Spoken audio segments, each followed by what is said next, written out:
What's up, everybody, guys? Thank you for coming back to my channel. And today I'm going to be talking about my pets that me and my boyfriend have. So we have 2 cats and 1 dog. Well, 1.5 cats because one's still a kitten. Well, we haven't had either of them a year, so technically they're both still kittens. But one of them's just he's huge, so he's just a cat now. So we have the first animal we got was Arwen. And he's a very pretty cat. He's around in here somewhere. I can't go find him right now. But we named him Arwen because at the time when we got him, we thought he was a girl. So we named him Arwen, not knowing that he was actually a dude till, you know, certain things started popping up. And he's kind of, like, rude. Because he doesn't really like to be held. He doesn't like to really cuddle that much unless it's on his terms. Which I guess is, you know, most cats. But, like, he likes to, like, play a lot. So, when you play with him, he ends up biting and scratching you a lot. But it's, like, he's not doing it to be mean. And I got him because my boyfriend got really sick. He had, like, this, like, triple or double ear infection thing, so it was like really, really bad. So I was pretty much taking care of him like for I think like a week. And so to say thank you, our landlord, he has 2 outdoor cats, and one of them had kittens. And I saw this kitten, and I was like, oh my goodness, it's so cute. So, my boyfriend figured, you know, kind of surprised me with it, and he was like, we were outside holding the kitten, and he asked Leonard, he goes, oh, would it be okay if we had the cat, if we took the cat? And the landlord was like, yeah, sure. So we got him, and the landlord actually told us that the mother cat, there was actually like 4 more kittens, or like 3 more kittens or something, and all of them died because the mom wasn't really taking care of them, except for our cat. He was the only surviving one out of his litter. So he was already like a pretty fat cat because, I mean, he got to eat all the time. But, he's my baby. He's my cat. The second animal we got is another little kitten from our landlord.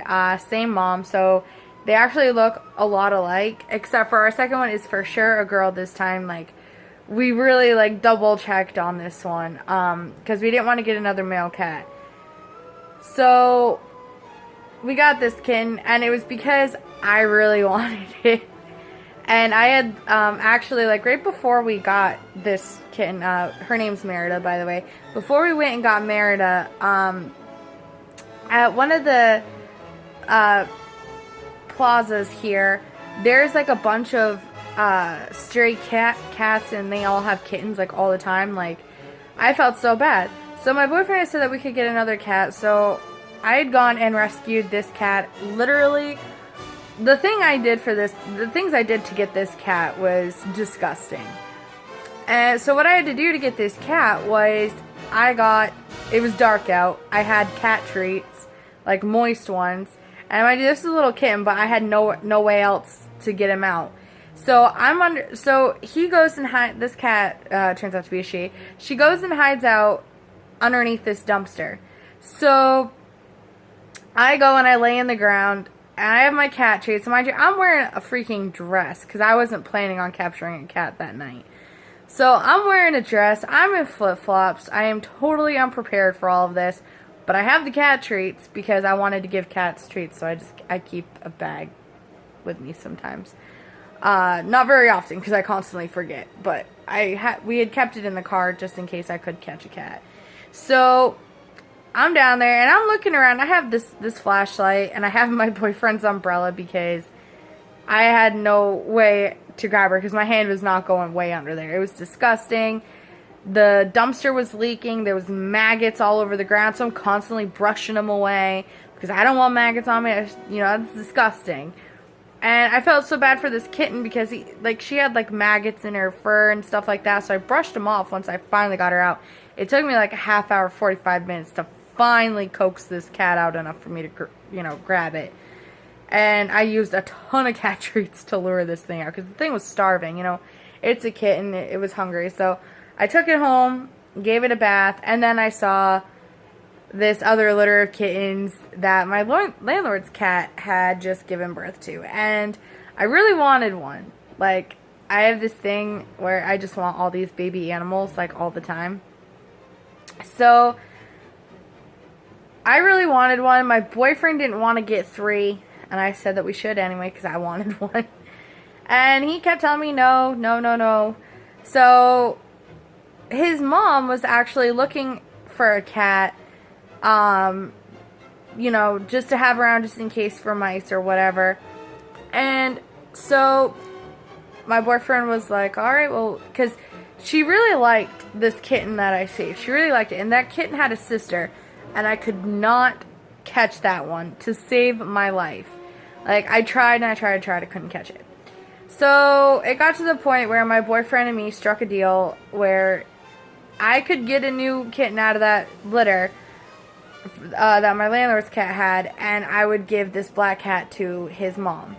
Because his mom didn't like any of the cats that, like, didn't really care to see any of the kittens that my landlord's cat had. So I was like, alright, fine, I guess, you know, I guess so. And I was upset because Arwen really, like, took to this cat, like, this kitten. Like, he loved this kitten. It was crazy. But, like, they bonded, like, almost instantly. So I felt kind of bad taking that cat away. So, but, you know what happens? Because I got a new cat. And it's like me and my boyfriend, we both kind of picked this one up because the one I had originally wanted was a male, but it had like the most beautiful coloring around its eyes. It was crazy. Like, I loved that cat. Like, only held it once. I loved it. But so we agreed on this one because it was like the only girl. We did have to give her a few baths because, you know, fleas. And like where my landlord kept them, it was, you know, it was kind of dirty. Like, they kind of, like, the mom had them in the garage.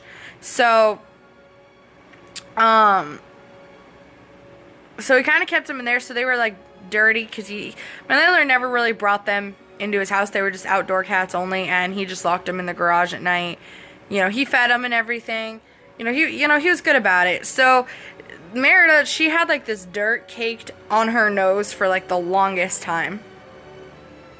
But that's fine. You know, we cleaned her up and everything. And this is, let me grab her real quick. This is Merida. She was within reach. She's mad because I just woke her up.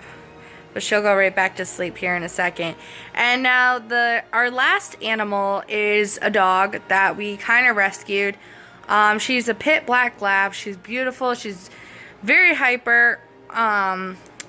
But the thing with her is we had noticed a scar on the back of her head, and we didn't know where it came from. And then my boyfriend found out from someone who knew the person we got the dog from, and it said that pretty much she was abused. And we didn't know it at the time because the guy that we got it from claimed, you know, oh, I love my dogs, I love my dogs, I love my dogs. Obviously not the case, because this guy had 2 other dogs besides our dog, and he had gone and left this dog, she's a female, the only female dog, left her and the 2 other dogs locked in a basement for a week with no food, no water, nothing, because him and his girlfriend went away somewhere for a week. And when they got back, they found her on the ground with blood coming out of her head. And so obviously they had to take her to the vets and whatnot. So I'm like frustrated about that. And we're pretty, like, everything, like, knowing that story explains a lot because our dog is scared of the dark. She's very attached. She hates it when anyone leaves the house without her. She throws a tantrum. Like, she kind of like tears, like, she doesn't tear anything up, but she kind of messes the house up a little bit. And we're figured out, oh, well, this is why, because of this story. And we're pretty sure he beat her because there's a couple times, you know, when your dog does something that's really, really bad and you just kind of like tap him on the butt a little bit just to say no. She hates it. She starts she'll yelp, even though you don't hit her hard at all. Like, you just kind of tap her butt. And she'll yelp because, you know, she's scared. And she'll growl sometimes. So, we're pretty sure that, you know, this guy that we got her from beat her. He didn't treat her right. And, I mean, he left her and the other dogs out. Like, they were strictly outside dogs. They were tied up all the time. Except for her. She was allowed to be brought in at night. But that was it. In the morning, she was right back out, and she was outside. When we got her, she was skin and bones. You could see her ribs. You could see her spine. It was horrible. And it was because the guy couldn't, you know, really afford to feed him. But, you know, it took him forever to finally get rid of his dogs. The other two ended up getting stolen, which, you know, I hope they went to a good home. Because, obviously, this guy should not own animals. And we want to go get... Her nails have never been clipped. She was infested with fleas. We're still fighting the fleas on her. Like crazy. Her nails are still super long because we're waiting to get her shot records from this guy to go and get her nails clipped. But it's come to the point where we're just sure we're just going to end up taking her to a vet, see if she needs shots, whatever. Because the guy's like, he's not letting us know where the shot records are. He's not handing them over.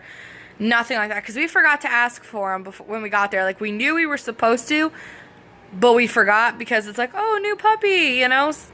You know, we were just kind of like, whatever. And so, and it took us a while with the dog. Her name's Gwen. It took us a long time to get her used to food because we feed her pedigree, which is really good for dogs.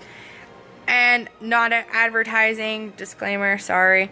And we give her, like, it's really good food, but because she wasn't really eating a lot and the guy hadn't really fed her that much, her stomach was so small that it couldn't handle the food, so she was constantly puking it back up for the longest time. But now she has put on a lot of weight. She's very healthy, you know, and I just personally am frustrated with the story because I'm like, how can you do that to an animal? You know, how can you do that? When I get a pet, they're part of the family.